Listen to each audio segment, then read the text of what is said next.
Do you know how great it felt that I knew where I was going? He said to the press, if we wouldn't have had Arnold, we would have had to build one. I'm here to talk about success. I'm here to talk about success.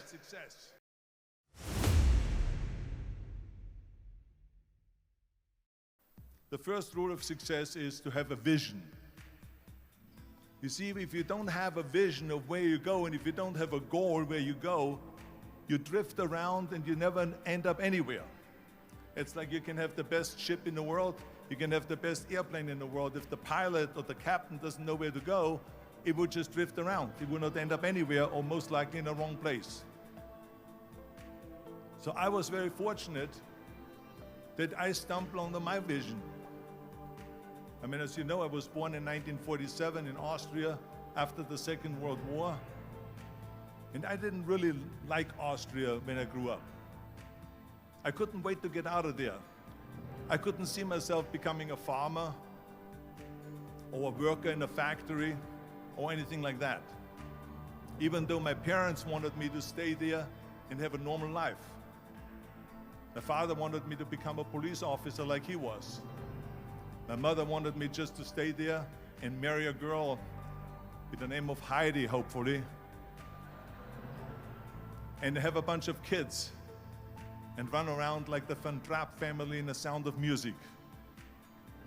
But that was their vision, not mine. My vision was totally different. I felt that I was born for something special, for something unique, for something big. So I was searching. And then one day I saw a magazine. I saw a bodybuilding magazine that had Reg Park on the cover. Reg Park was then a 3-time Mr. Universe. And I saw him on the big screen as Hercules. And on the cover it said, how Reg Park, Mr. Universe, became the Hercules star. That's what the cover story was all about. So I looked at the cover and I said to myself, I got to get this magazine. So I bought the magazine, I took it home and I read it over and over from the front page to the back. I read that and I said to myself, wow, this is the blueprint for my life. This is exactly what I want to do. I want to become a bodybuilding champion just like Reg Park. I want to get into movies just like Reg Park. And I want to make millions of dollars and be rich and famous just like Reg Park. Do you know how great it felt that I knew where I was going? Imagine the majority of people don't know where they're going. I knew where I was going, that I'm going to become this bodybuilding champion just like him. So it was just a question of how do you do it? I was so relieved, because when you have a goal, when you have a vision, everything becomes easy. Because remember that in America, for instance, when you study, you will see the percentage of people that like their jobs. 74% hate their job in America. Now, there's not much different when you come to Europe. The majority of people don't like what they're doing, because they're really not doing it because they didn't have a goal and they followed this goal. They just aimlessly drift around, and then all of a sudden there's a job opening, so they get that job because you have to work. But then when you work, it's a chore. It's work. It's not fun. So if you think about, only a quarter of the people really enjoy what they're doing in life. That is unbelievable if you think about it. So I felt so blessed that I knew what I was doing. It's like a medical student that studies and knows he wants to become a doctor. You know where to go. So I knew where to go. So people always ask me, when they saw me in the gym in the pumping iron days, they say, why is it that you're working out so hard?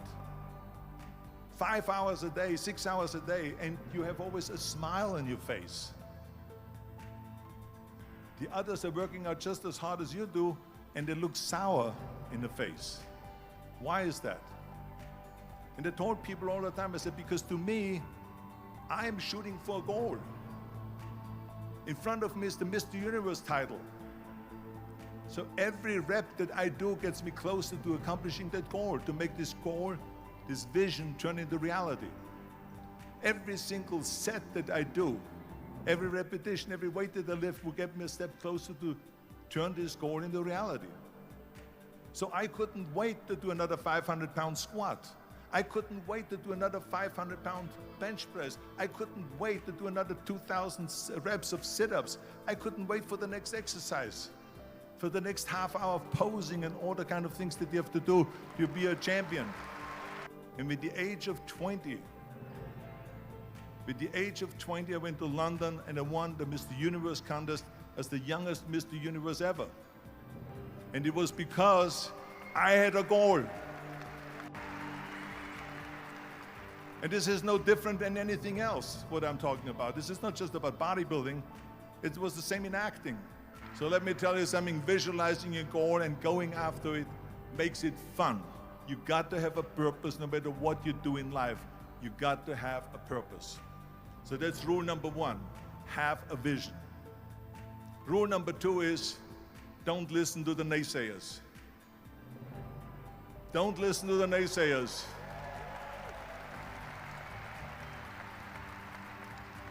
Everything I ever did, the thing that I heard out of people's mouth was, that's impossible. That can't be done. Or no. I remember when I wanted to be a bodybuilding champion, including my parents and everyone else around me, said this is impossible. Why don't you become a ski champion? That's what they do in Austria. Or a bicycle champion, or do some track and field. You can't be a bodybuilding champion. That is exactly what I heard, and of course I proved to the people that it can't be done. So whenever someone said to me, it can't be done, I heard it can be done. When they said no, I heard yes. And when they said it's impossible, I heard it is possible. Because I am a strong believer. I'm a strong believer of what Nelson Mandela said, that everything is always impossible until someone does it.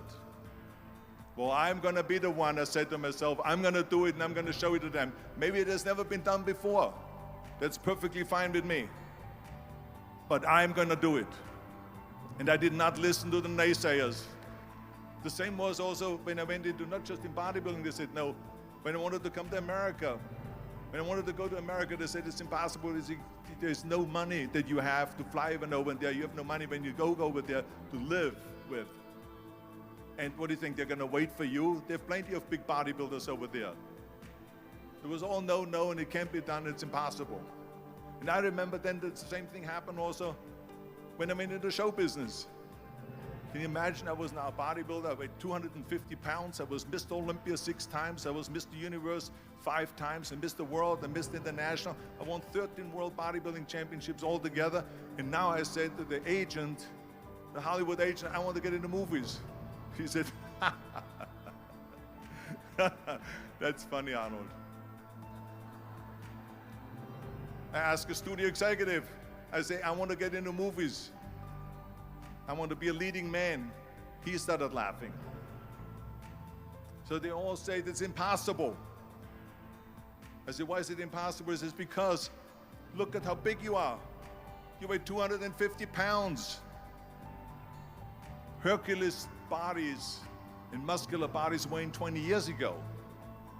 20 years ago they did Machista and they did all these Samson movies and Hercules movies and stuff like that, but not anymore. Arnold, this is the 70s. Do you know the sex symbols today?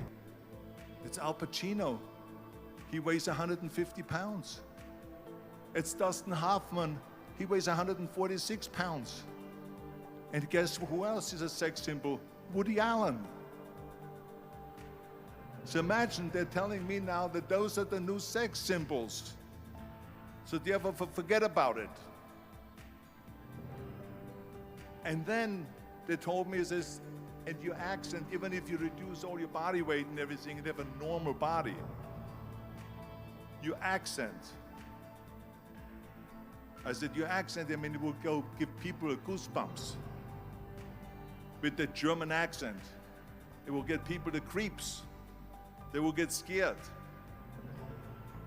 He says, no one in Hollywood ever has become a leading man that had an accent. Doesn't happen. People in America want to hear their actors talk like John Wayne, or like Burt Reynolds, or like Clint Eastwood. Not like someone on Hogan's Heroes or something like that, some Nazi movie. That's the kind of stuff that they heard. They said, no, you see, it's impossible. And plus you name who can pronounce Schwarzenegger or something like that. No one can pronounce that, so forget about it, Arnold. This is the kind of thing that I heard. Imagine, you go from studio executive to studio executive, from agent to agent, from manager to manager, and they all said exactly the same thing. Now that's very encouraging, isn't it? But you know something?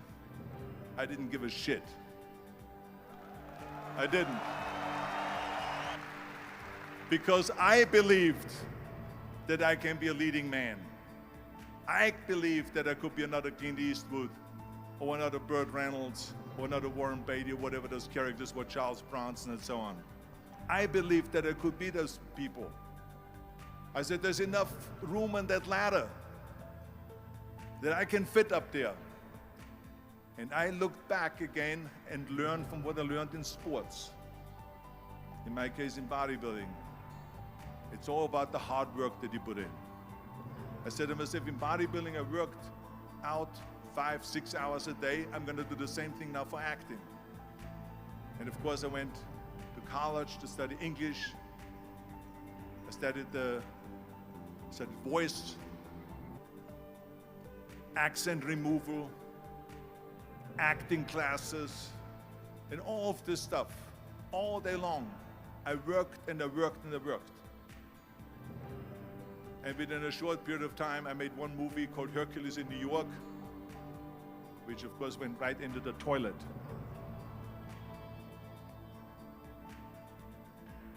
But it didn't discourage me. I still had the same vision. And after I did Conan the Barbarian, the director at the press conference said to the press, the director was John Milius. He said to the press, if we wouldn't have had Arnold, we would have had to build one. So think about that.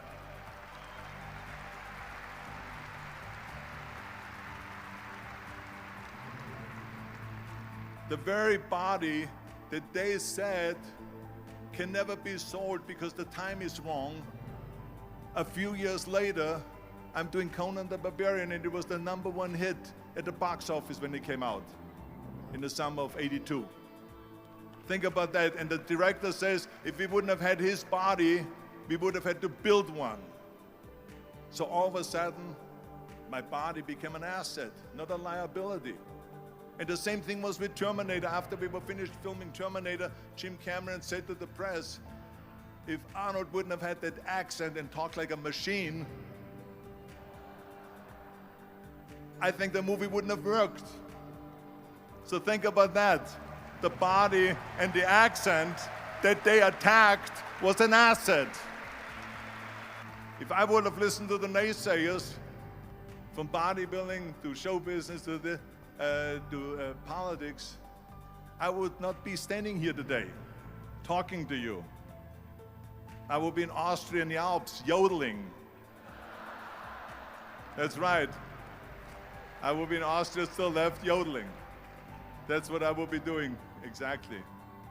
So this is why I say don't listen to the naysayers. And the next thing, the third point that I'm gonna make to you is work your ass off. There is no magic pill. And it drives me crazy when people say they don't have enough time to go to the gym for 45 minutes a day and work out. Or to do something for 45 minutes to an hour a day to improve. If it is physically improve or if it is mentally to improve. Imagine you read 1 hour a day about history. How much you will learn after 365 hours in 1 year. Think about if you study about the history of musicians, of composers, how much you would know. Imagine if you would work on a business, on some business that you want to develop every day for an hour. Imagine how further along you will go and get. So it drives me nuts because when people say we don't have the time, we have 24 hours a day. We sleep 6 hours a day, so that gives you still 18 hours. Now there's someone shaking their head out here in front. They say probably, I don't sleep 6 hours, I sleep 8 hours, right? Or just sleep faster.